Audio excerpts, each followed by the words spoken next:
at it. Have you seen that Looks and feels video believable. of Will Smith eating a bowl of spaghetti? And it's like No. it's a total deep fake. I mean, you can definitely tell that it's not real, and that's what makes it funny.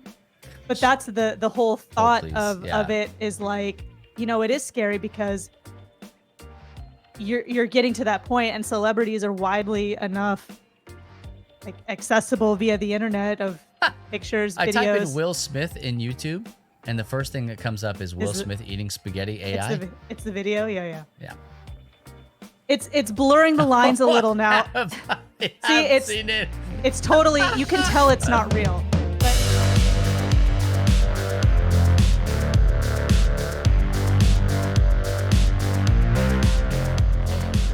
In this here segment, our main segment of the podcast, what we want to do is Kate wanted to talk a little bit about AI. Yeah. Where it's going, what it's doing, how it's evolving in the weirdest ways possible. Yeah. I heard this story and it sounds fake. Like last season, I think it was our season finale, we talked about how there was a guy who programmed his microwave to like be AI or whatever and have a personality and stuff. And then it told him to get in the microwave. And it was kind of one of those fake stories that like maybe is real, but most likely isn't. And like blah, blah, blah, blah, blah, that whole thing. Well, this story about AI actually is real. And it really got me. And it also raised some big questions about what the heck is going to happen next with things. So I wanted to tell you about it, Bubba. There was a new song that came out, and it was called Heart on My Sleeve. And it was essentially a collaboration between Drake and The Weeknd, two massive artists, right? Okay, yep. The track started to go viral. It was on track to actually be on the charts. I think they released the charts like every Monday or something. So it was on track to like make the Billboard charts. And then all of a sudden it got taken down everywhere. Every streaming service, suddenly Heart on My Sleeve was taken down. So you might be wondering, oh my gosh, why would you take down a Drake and The Weeknd song? Because it was created and produced completely by AI. So it was not Drake and The Weeknd singing on the song. It was an AI that had been taught to emulate Drake and The Weeknd on a song. And this AI had been taught to produce in the style of Drake. So in essence, it produced and wrote the song, produced all this stuff based on tons of Drake lyrics and The Weeknd lyrics, broke it all up. It never said, this is Drake and The Weeknd. It just sounded exactly like them. So everyone assumed that it was them. And on Spotify, this song streamed over 500,000 plays before it was taken down. So that song I would imagine. made this person almost $2,000. Oh, so it wasn't Drake. It was not Drake. It was not Drake, and it was no. I fully understand it wasn't Drake and it wasn't The Weeknd, but like they didn't even commission it. They did not commission it at all. It had nothing to do with them, their label, nothing. It was this producer who uses AI who was like, let's see what happens if I train the AI to do this, and I just put it up on Spotify and everywhere and see what happens. So it was put up from this profile of this writer called Ghostwriter, which is fitting. Didn't say featuring Drake or The Weeknd because technically it's not featuring either of them. It's an AI that produced vocals that sounded similar to them. It had 2 verses, it had a chorus with voices that resembled theirs, and it even had lyrics about Selena Gomez, who The Weeknd dated in like the mid 2010s. And it had Justin Bieber in it. Mentions of Justin Bieber, not his voice. Sorry. Okay. And the... Can I listen to this song? I don't know if you can anymore. Surely but I can. I have some lyrics for you that were written. I'll read them to you. Before I get to that though, the writer, producer, whatever, the AI master, we'll call him, Ghostwriter, has a verified Spotify account. So that's different than Twitter and Instagram where you just pay to get it verified, right? Okay. And they made a post and said, this is just the beginning. A little cryptic clue there. And here's some sample lyrics that the AI wrote. This is in the voice of, I guess, The Weeknd. I came in with my ex like Selena the Flex. A. Bumpin' Justin Bieber, the fever ain't left. A. Talking to a diva. Yeah, she on my nerves. She think that I need her, kick her to the curb. All I know is you could have had the world. Yeah, you were my world. Very plausible. Oh, yeah. Very plausible. So the song disappeared because Universal Music Group made a massive stink about it. And we're like, absolutely not. You can't use our artists. You can't use anything resembling our artists on this. Like, no, absolutely not. They wrote a big statement about it, and I'll read it to you here because this is when it starts to get a little like complicated, is the legal side of it. So they said, UMG, that's Universal Music Group's success has been in part due to embracing new technology and putting it to work for our artists, as we've been doing with our own innovation around AI. With that said, the training of generative AI using our artists' music, which represents a breach of our agreements and violation of copyright law, as well as the availability of infringing content created with AI on DSPs, so that's like Spotify, Apple Music, iTunes, blah, blah, blah, begs the question as to which side of history all stakeholders in the music ecosystem want to be on. The side of artists, fans, and human creative expression, or on the side of deepfakes, fraud, and denying artists due compensation. So they're trying to basically shut down AI. They go on to say they're trying to prevent the use of the services. Legally, here's where it gets like worse or better, depending on who you are. Legally, performers have the rights over their performances and their voices and their music, but a deepfaked voice doesn't specifically copy a performance or a song. Like in this case, this was an original work created by an AI. Sure. So how can they say, like, you're copyrighting us? It's not copying anything. And it would be, in some ways, thought of as a protected work in its own right. So this is a like a really weird gray.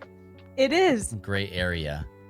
It is because, like, this technology, and I don't mean it like, oh, the telephone, see the technology. I mean, like this form of AI is only going to grow. Like there are services that you can pay for. Adobe has been working on this for years, to be able to replicate somebody's voice. Mm-hmm. What I think is gnarly, like crazy about this, is that it's one thing to be able to replicate somebody's speech patterns, right? The way that you talk. To be able to replicate the way that someone sings blows my mind. I right? know. This is like I know. Milli Vanilli at an infinitely scalable pace, right? So now it's not just you got background tracks sort of going on. It's like you could have a brand new concert every time, brand new songs daily that are just coming out. Mm-hmm. That's crazy to me. But how do you copyright it? Like that's how the thing. how do you copyright it? And then when I was reading this, I'm like, well, it's funny that you guys in the music industry are all like up in arms about this, considering auto-tune makes it sound like this certain artist has a voice that sounds like this, and they definitely do not. So at what point, like, does that play a part in it at all? Does it fall under parody law? Does it? I don't know. Because there's stuff, you hear it and you're like, and you've heard that person sing in real life and you're like, absolutely not. Or for a fact they're singing to a track. And then, so what's the difference between someone singing to a track and then someone being like, I'm going to program an AI to sing a song that kind of sounds like you, but it's not even your voice to begin with because it's a track auto-tuned. So it's AI copying AI. Yeah.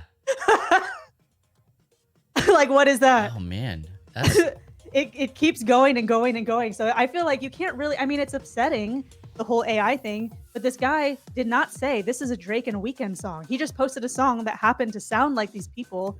It was a social experiment and sure. And kind of like a baiting trollish trap. Sure. So, which I like that, like keep these people on their toes because they're not really thinking about that. Here's like the crazier thing to think about, at least for me anyway, in all of this is what's real. I don't. Like, but just, I don't know. I mean, we could talk about AI, taking jobs and all sorts of stuff. So I was listening to somebody on the radio this morning as I was taking the kids to work. And they were talking about, well, we don't even use ChatGPT because if somebody hires me, they're hiring me for my creativity. They're not hiring ChatGPT. And then the other host was like, well, I mean, but aren't they hiring you? Excuse me. Because you know how to use tools, and ChatGPT is a tool.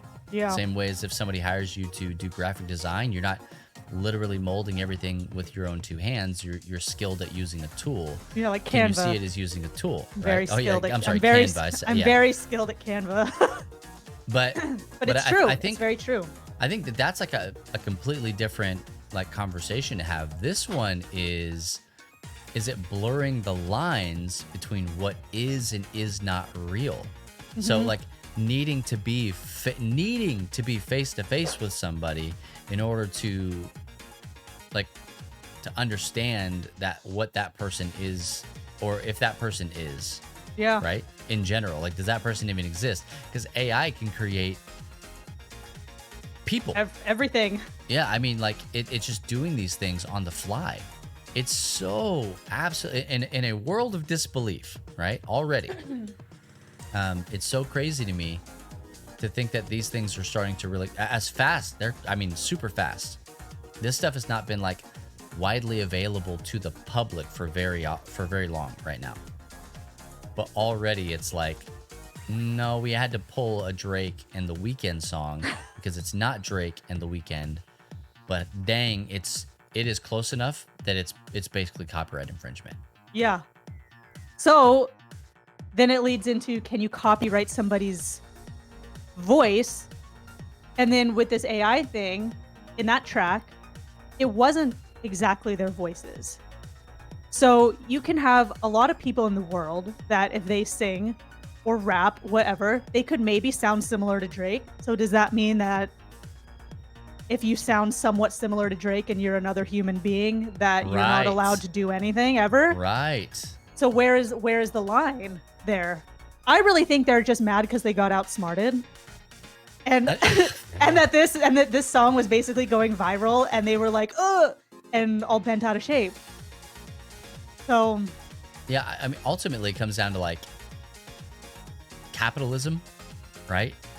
And protecting a personal brand.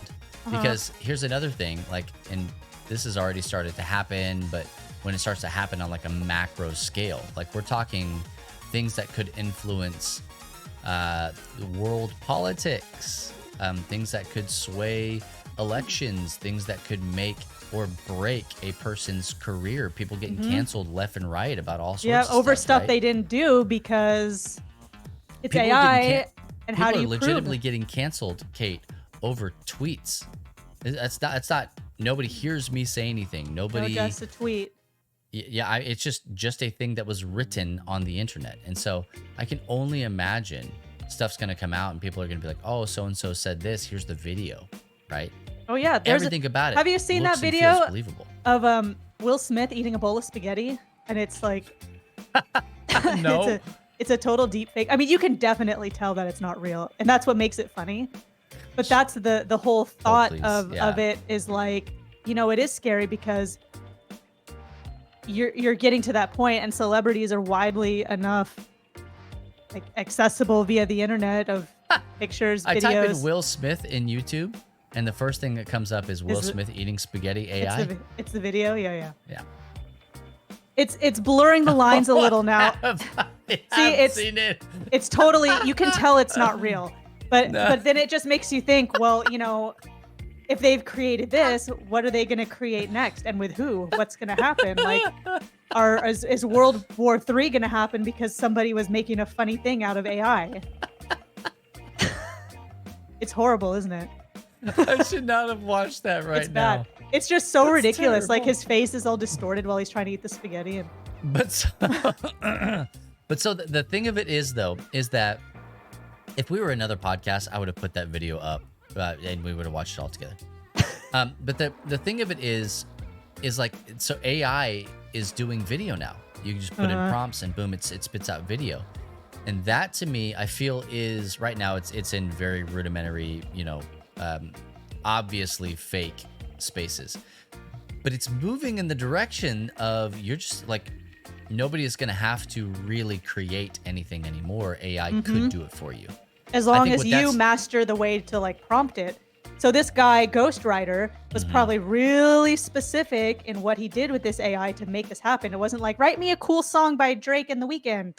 Right. Like, it was very targeted in the way that the content and the things were written and the way things were produced, and even the production of the vocals. It all had to be dead on. And so there's some other examples of music in this way as well by different people. You can get a young Paul McCartney singing John Lennon's Imagine. Okay. John Lennon's Imagine. I've heard that one and I was like, wow, that's weird. Why would I fell for it? You can also get Kanye West singing Creed's With Arms Wide Open. You can. Okay. I like that one. You can get Ariana Grande singing any song you want. Any song you want. Any song you want. And you can get an entire album of songs in the style of Oasis with an AI modeled Liam Gallagher vocal. So there's a lot of brilliant ideas out there in the world. The Drake and Weeknd one is just the one that had the most traction because I think it took the music industry by surprise in that, hey, a computer can create a viral thing. So, and humans take ages and ages and really at the end of the day don't know what is going to make a viral song. Whenever anybody's making singles and stuff, it's just a best educated guess. Yeah. But I'd like to see what an AI evaluates when it's looking at, I'm going to make a hit song. It's probably crunching like hooks and verses and melodies of millions of songs to be like, what's going to do this? It's doing things that humans could never do. And I think we're just salty about it. Well, so here's the probably even crazier thing to think about when it comes down to that. Like, oh, well, this was created by a computer and AI. It's like, man, do you really want to go down that road? Because social media is based on an algorithm. The things that you see and experience and look what and it's the stuff done. that goes viral is based on an algorithm, which if you don't want to think about it as AI, that's totally fine. You don't necessarily have to. But that's really all AI is doing with Midjourney and these videos and like being able to like replicate people's voices. Those are just things that hit us in different senses, right? Now I can see and hear what the algorithm is actually putting together. And so it makes it a little bit more real. But it's been doing it for a hot minute. It really has. It's just pulling more of a human aspect, like a human face, 100%. a human voice, like you're saying, and that makes it hit a little too close to home. Yeah, and I don't know if it's necessarily like we're just getting salty about it. I think it's the terrifying thing of like, identity theft is not a joke, Jim. It's not. It's not a joke, Jim. And here, literally, the need to like scan a physical ID and go through hoops to make things that are one-offs and not replicable and like physical things. I think all this is going to do is really just like tick it up, crank that stuff up to 1,000. Like tangible, tactile things are going to go through the roof in value, right? Hey, you could get AI to craft you a website, but I can make you a website. Yeah, I bet you couldn't make one about a hippo like I did. Yeah, I bet you couldn't do that. Fun facts. Like, maybe all the digital stuff kind of goes to AI, right? Yeah. People who are skilled in that. But then it's like the value of it just goes way down because anybody can do it. Anybody can tell ChatGPT to do things. For instance, video editing. I just saw this the other day. There's a plugin that I think it might be for other things, but it's definitely for Premiere Pro that will take and it will cut and edit a video podcast. You put multiple cameras in there and it'll do the whole thing. Oh, wow. I like that. It could do it. Yeah. I was like, freak, I want to try that. That sounds fantastic. Yeah. Try it with this. Just Well, not with this. I'm gonna try it with Into the Woods because I have multiple oh camera yeah, angles. try that. And I'm gonna see how it works, because if I'm like, man, if that even reduces time, you have to go and move edits and kind of clean some stuff Yeah, up. but the bulk of it, the busy work. If it takes 2/3 of my time of editing out of it, oh please let me have that. But still, that bespoke, like that tactile, like handcrafted approach to things is going to be very important. handcrafted edit. The end of this segment question that comes up that really, I mean, there's no answer. It's a rhetorical question to think of when you think of this entire situation and future argument is, do we want artistry and expression and the bearing of the soul and flaws and imperfections from artists in any way, artists and creators because they're humans? Or do we really want to cherry pick the best qualities and then use that how we want to use it and say, Right. thanks for your voice, now get out of here? Yeah. Like, I mean, honestly, if you think about it like that, Kate, just in general, like you're working on a video game, hundreds of hours of like dialogue and recording, or you want to get people for movies and stuff like that, like long form 11-year Marvel stretches. Hey, come in, we just need you to read these things like this. Here's the prescript. We're gonna pay you in perpetual royalties moving forward. Here's your contract, it's different. And then like surely that changes the way that like cartoons are done moving forward. Changes the way that like anime dubs are done and like all sorts of stuff. And like even live action movies and video games, like I said, because it's all digital with the way that you see them on screen. Then you could do almost anything you wanted, right? Like if you could get it to sound and act the way that you want. Like, yeah, I don't know, man. We could have a Matt AI here right now. Yes, we could. And we could have it on like a stream deck that's like, say funny joke now. Press the button. That would be awesome. This truly is my last one on this. Okay. I was just thinking about how really you could AI, and live music is kind of going this way. That's why you never see people do live albums anymore, because most of it already is tracked. And so why would you do a live album that's tracked that sounds the same as the recorded one? But I feel secure in that I think it's very hard to fake a live drummer. You can fake everything else, the vocals, the bass, the guitars, everything. But I mean, I'm sure there's ways to do it. But it's I mean, I feel pretty confident that I could still have a gig at the end of the day. Yeah. If I really wanted to, like maybe I'd be okay. Yeah, well, I mean, drums are, because when you hit something, it makes sound. It makes a sound, and the reverb in a live situation is really hard to fake. If you have a live like acoustic drum kit, if you have a digital drum kit, then I don't know, you must be playing partially for Billie Eilish. Yeah. And then in that case, or your church. Yeah. So this is a little bit of confidence booster. I'm going to do some research today and ask some of my roadie friends, be like, if I went on the road today, how hard would it be to fake like drums? Because I'm also out of practice. So. Oh man. Let's just find out. I'm just going to do some questioning. Well, just ask Drake. Oh yeah, I'll tweet him. Seems to have the lock on this. Yeah. I'll tweet him.